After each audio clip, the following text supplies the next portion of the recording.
Hello, my name is HAPruitt, and I am the author of the Anathalian series, and I am also an editor. And this video and this video series is going to be about editing your book. I'm going to explain how to edit a book, all the stages, all the steps.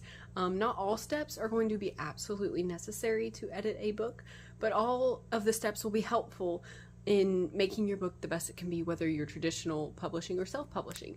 A lot of them will apply to both before you even get your book to the point of sending it to query or sending it to an editor. This will help you self-edit your book to make it the best it can be. If you want to know about my editing services or the 4 types of editing, I have that in a video, and I'll put that video down in the description you can watch. If you're interested in hiring me as an editor, or you just want to know like the basics of the 4 types of editing, then you can watch that video linked in the description. And if you have any questions or if you have suggestions of editing topics, please leave them in the comments. So I'm going to go ahead and get to the video for this week. So this is the 9th video in the editing series. You can use this video on the self-editing stage, which I talk about in the 3rd video in this editing series. This video is going to be about semicolons. Everybody loves to use semicolons. We're going to learn how to actually use them properly. Okay, so first, what is a semicolon? It's the little dot, it's the period with a comma underneath it, the one symbol period with a comma underneath it, a semicolon. A semicolon is stronger than a comma, but weaker than a period. So it has a greater pause than a comma, but a weaker pause than a full stop period. A semicolon can separate 2, so these are the 3, I'm going to read you the 3 functions now that they are. A semicolon can separate 2 closely related independent clauses. We'll talk more about that in a second. Second thing a semicolon can do, it can separate items in a list if those items have commas within the list. Again, we'll talk about that in a second. And then it comes before transitions called conjunctive adverbs, like however, nevertheless, moreover. So you would have like your sentence, semicolon, however, comma, continue with your sentence. There's not much more explanation with those, so we won't explain those more. But if you have any questions about any of these that I don't answer, please ask in the comments. So before we go into depth about those, what is a semicolon not used for? People love to use semicolons for everything. I see semicolons everywhere when I edit for all the wrong reasons. And so these are just some other reasons. You can ask and be like, is this what a semicolon is used for, if I don't hit on something you're not sure about. But 2 things I see all the time. These are, don't use a semicolon for this. Don't use a semicolon to start a list. Like, these are the dogs I've had, semicolon, and list the names. Don't do that. If you want to start a list, use a colon, the 2 dots. That's how you start a list, with the 2 colons. A semicolon also is not used to separate incomplete sentences, used to separate fragments, or used to separate a dependent clause from its independent clause. If you need more explanation about that, ask in the comments, and ask specific questions in the comments, and I can give you specific examples of what I mean. But the next thing, hopefully this will kind of make it more clear. A semicolon is only used to separate 2 independent clauses, 2 complete sentences, 2 sentences that could stand on their own otherwise. Do not use them with fragments, which are not complete sentences. Don't use them with dependent clauses, which rely on the other part of the sentence to be what they are. Okay, so explaining more about it, a semicolon separates 2 closely related independent clauses. So an independent clause is a complete sentence that stands on its own. It has a subject, it has a verb.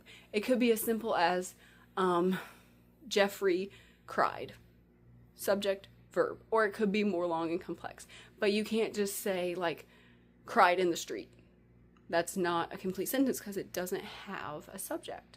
Or you can just say nothing. Lots of people like to be dramatic and use just one word for a sentence.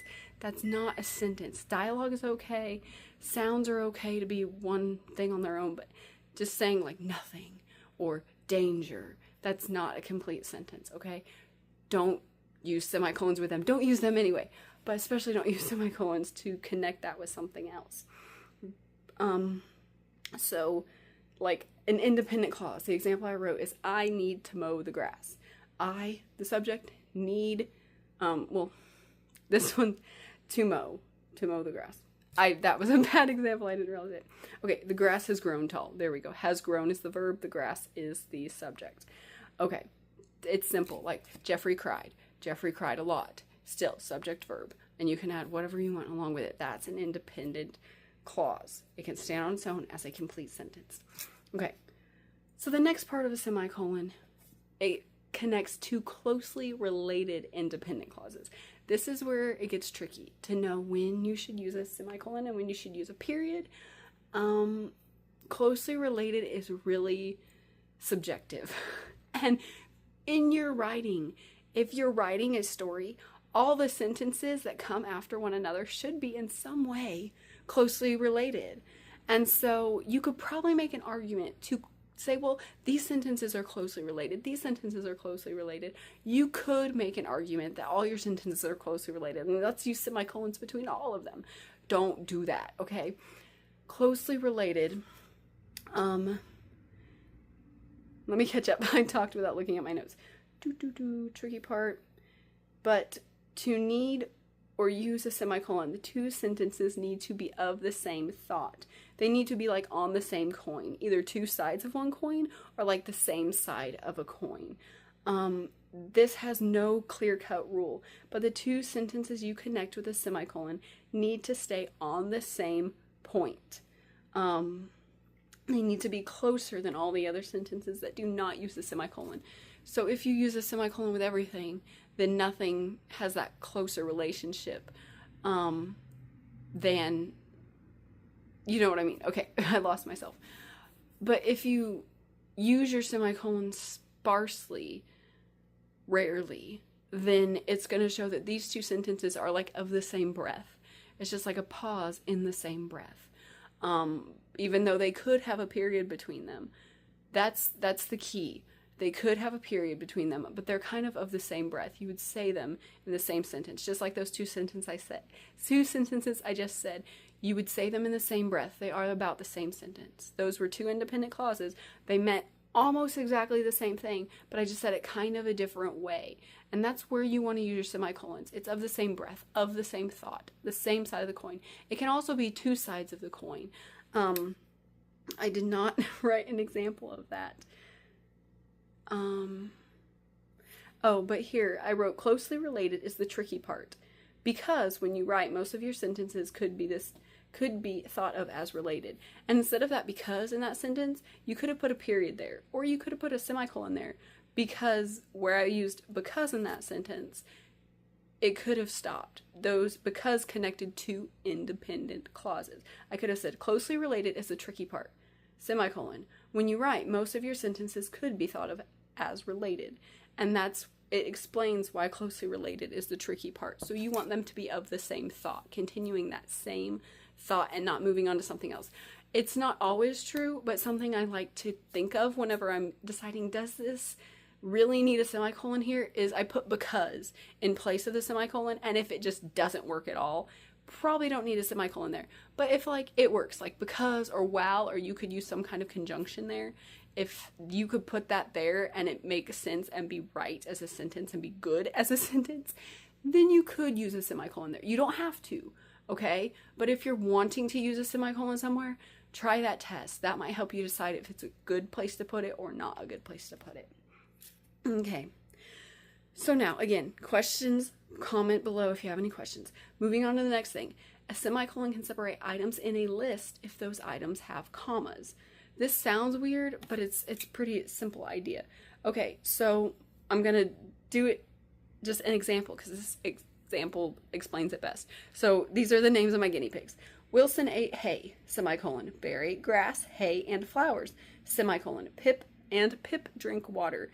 That's all the same sentence, but because Bear ate 3 things, I have to put commas in between grass, hay, and flowers. So I have to put my commas there. And because I put the commas there, if I put commas between what Wilson ate, what Bear ate, and what Pip drank, then it's going to look like, you're not sure who ate and drank what. And so you put the semicolons between Wilson ate hay, semicolon, Bear ate grass, comma, hay, comma, and flowers, semicolon, and Pip drank water, to differentiate who did what and kind of like put each of them in their own little box and show this is like a harder stop than a comma, but we're not doing a period right here.